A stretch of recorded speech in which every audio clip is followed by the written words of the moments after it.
esse é o M3BS Talks Unidas, o podcast oficial do 25º Congresso da Unidas.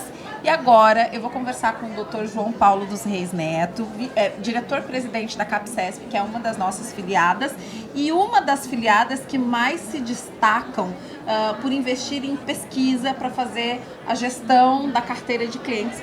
Boa tarde, doutor João, como o senhor está? Me conte um pouquinho aí das últimas pesquisas que a CAPCESP tem feito, buscando, obviamente, soluções para a sustentabilidade das autogestões. Boa tarde, é um prazer estar aqui com vocês. A gente entende que a única forma da gente evoluir em dar acesso aos nossos beneficiários, que são a razão de todas as filiadas da Unidas existir, é exatamente fazendo que eles recebam o melhor tratamento pelo menor custo possível. Isso só se dá através exatamente de estudos, de pesquisas científicas que a gente consegue fazer baseado, por exemplo, no perfil de saúde populacional, que é bem distinto, dependendo de cada operadora, as características populacionais podem ser diferentes e as necessidades também podem ser distintas. Então a gente tem investido exatamente de entender o que mais o nosso beneficiário precisa para a gente poder melhorar os nossos resultados, os nossos desfechos em saúde. Doutor João, a gente sabe que a CAPCESP tem um público já bastante envelhecido, né? Tem um percentual da carteira bastante envelhecida. Vocês também são destaques por ter vários programas focados assim, em crônicos, né? Em fazer esse acompanhamento, em realmente levar esse olhar de gerar saúde, não doença. Então, eu queria que você contasse um pouco que tipo de estudos que vocês têm feito recentemente olhando para esse público e como estão esses programas de acompanhamento na CAPCESP. Exatamente. Na verdade, se a gente pensar na Unidas inteira, ela tem aproximadamente 26% de idosos. A população que a gente atende, que é de servidores públicos federais, tem quase 60% de idosos. Então, só isso já distingue, já é uma característica específica da nossa população, que a gente vai ter mais casos, por exemplo, de doenças crônicas, de câncer, doenças que têm muito a ver com a questão da faixa etária. Então, por isso que é tão importante esses estudos que a gente faz. Como é que eu vou direcionar os meus esforços se eu não conhecer bem o perfil de saúde daquela minha população? Eu poderia citar aqui diversos exemplos de programas, como, por exemplo, de medicamentos de uso contínuo para doenças crônicas, programas de rastreamento de câncer que a gente tem feito, tratamento de osteoporose. Então, tudo isso só foi possível através do conhecimento científico da nossa população. Recentemente, a gente participou, você sabe disso, do Prêmio Unidas e obtivemos aí uma classificação em primeiro lugar. Sempre ganhando os Prêmios Unidas. A gente tenta. E exatamente foi um estudo mostrando a evolução do câncer na nossa população e do custo do tratamento, da importância disso para a sustentabilidade dos planos que são das empresas que são filiadas à Unidas.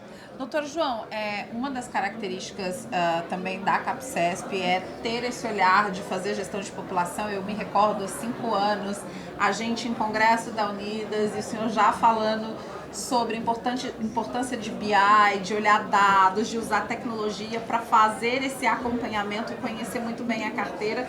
Eu queria saber como é que vocês usam todas essas ferramentas. A gente sabe que de 5 anos para cá tudo evoluiu, a gente está falando muito hoje em dia em inteligência artificial, em aprendizagem de máquina. Como é que vocês já estão usando isso para fazer esse acompanhamento de uma carteira que é realmente, de fato, bastante complexa de se gerir, porque quando você tem quase 60% de idosos, você não tem ali a base que ajuda a equilibrar no equilíbrio da mutualidade do plano, né?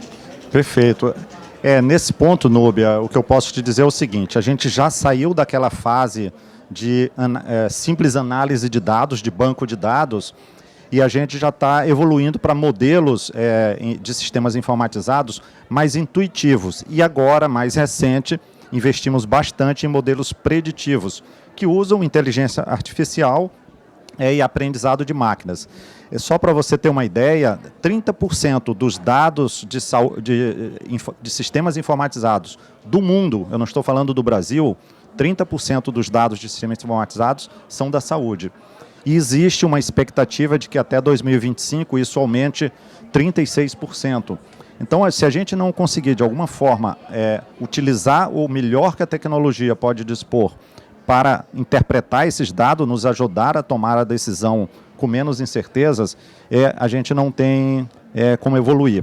Vou dar só um exemplo concreto que a gente desenvolveu agora pós-Covid, na fase posterior às internações por Covid, quando a epidemia estava no seu auge, a gente desenvolveu uma calculadora usando dados de inteligência artificial que predizia a possibilidade dessa pessoa ter uma complicação e vir a falecer após a alta por Covid, que foi uma situação absolutamente inédita. Não existia nenhuma outra ferramenta com essa característica. Então, a gente tem feito essas inovações e sempre seguido de alguma ação. De nada adianta eu desenvolver uma calculadora dessas se eu não puder quem é esse paciente e não fizer nada. Então tem que ter uma estratégia. E essa é uma característica das autogestões, de disponibilizar não só ferramentas, mas também linhas de cuidado para o tratamento das principais doenças. Perfeito, doutor João. E aí, só para finalizar, eu queria que você me contasse, pegar aqui o nosso lema, que é os desafios para a sustentabilidade das autogestões. Qual é o maior desafio? A gente sabe que são vários, mas qual é o maior desafio que a gente tem hoje no setor? Sem dúvida nenhuma, eu apostaria na questão do envelhecimento populacional. Então, é isso que vai ser a base de tudo, e se a gente não preparar as nossas populações hoje com esquemas de promoção da saúde, prevenção de complicação das doenças, a gente não vai conseguir chegar no futuro de uma forma sustentável, porque o custo do sistema vai tornar ele insustentável. Então, o envelhecimento populacional, a gente tem que cuidar hoje para que o nosso idoso do amanhã seja mais saudável. Perfeito, obrigada. Eu com você, com o Dr. João Paulo dos Reis Netos, diretor-presidente da CAPCESP, aqui direto do 25º Congresso Unidas, e eu agradeço a você por acompanhar mais um dos nossos podcasts. Até o próximo.